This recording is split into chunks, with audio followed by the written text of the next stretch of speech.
शिवरात्रि व्रत कथा। आज रात में सुने अधिक मास की शिवरात्रि व्रत कथा। नमस्कार भाइयों बहनों, जय मां गायत्री। आप सभी का मेरे YouTube चैनल शुभकर माही अष्टों में स्वागत है। आज रात में शिवरात्रि व्रत कथा सुनने से व्यक्ति को विशेष पुण्य फलों की प्राप्ति होती है। शिवरात्रि का जो पर्व है यह भगवान शिव को विशेष प्रिय है, इसलिए आज थोड़ा सा समय निकालकर हर व्यक्ति को इस कथा को पढ़ना और सुनना अवश्य चाहिए। पौराणिक कथा के अनुसार वाराणसी के जंगल में गुरुद्रोह नाम का एक शिकारी रहता था। एक दिन जंगल में घूमते घूमते सुबह से लेकर रात हो गई, लेकिन उसे कोई भी शिकार नहीं मिला। उस दिन शिवरात्रि की तिथि थी। वह शिकारी जंगल में एक बेलपत्र के पेड़ पर आराम से बैठ गया और वहीं से शिकार को तलाशने लगा। तभी वह देखता है कि एक हिरनी वहां आती है। उसने जैसे ही तीर चलाने की कोशिश की, तभी एक बेलपत्र और बारिश से पेड़ पर जमा पानी नीचे स्थापित शिवलिंग पर गिर गया।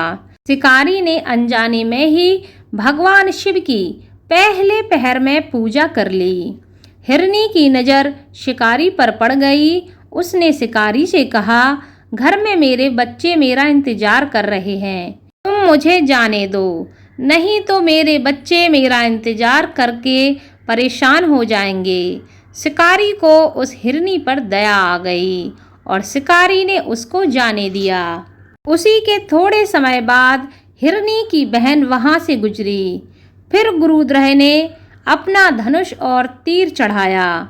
दोबारा बेलपत्र और जल शिवलिंग पर जा गिरा और उस शिकारी ने अनजाने में ही दूसरे पहर की भी पूजा कर ली। उस हिरनी ने उससे प्रार्थना की कि मुझे जाने दो, मेरे बच्चे मेरा इंतजार कर रहे हैं।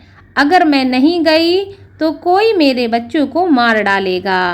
पहले मैं घर जाकर अपने बच्चों को सुरक्षित स्थान पर छोड़ दूं, उसके बाद मैं दोबारा तुम्हारे पास आ जाऊंगी। उसके बाद तुम मुझे मार देना।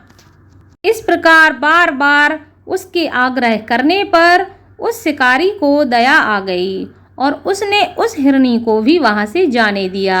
उसके बाद थोड़ी देर बाद एक हिरन अपनी हिरनी की खोज में वहां पर आया और फिर शिकारी ने देखकर उसके ऊपर तीर ताना, लेकिन फिर से शिवलिंग पर जाकर पत्ते से जल गिर गया।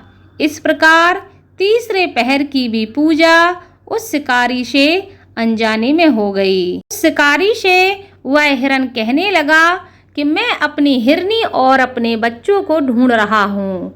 मैं तुमसे वादा करता हूँ कि मैं एक बार अपनी पत्नी को और अपने बच्चों को सुरक्षित स्थान पर छोड़ दूँ, उसके बाद मैं वापस आ जाऊँगा, तब तुम मुझे मार देना। उसके बार बार आग्रह करने पर उसको फिर से दया आ गई और उसने उसको जाने दिया। कुछ देर बाद शिकारी देखता है कि वो दोनों हिरने और वह हिरन वापस उसके पास आ जाते हैं, क्योंकि वह सब उससे वादा करके गए थे कि वो वापस लौट कर आएंगे। इन सभी को देखकर वह शिकारी बहुत खुश हो गया।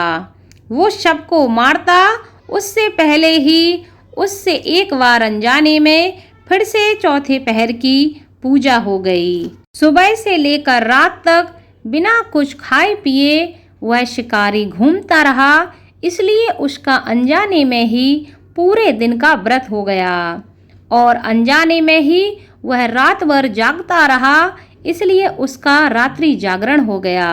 और उसने जब जब हिरन को मारने की कोशिश की तो उस पेड़ के पत्तों का जल भगवान शिव के ऊपर गिरा, जिससे उसकी चारों पहर की पूजा हो गई और भगवान महादेव इतने में ही बहुत प्रसन्न हो गए।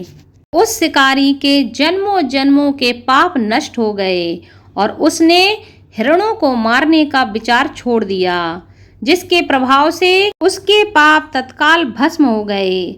सूर्योदय होते ही उसने सभी हिरणों को मारने का विचार त्याग दिया। तभी भगवान शिव ने उसे दर्शन दिए और उसे वरदान देते हुए बोले, त्रेता युग में भगवान राम उसके घर आएंगे।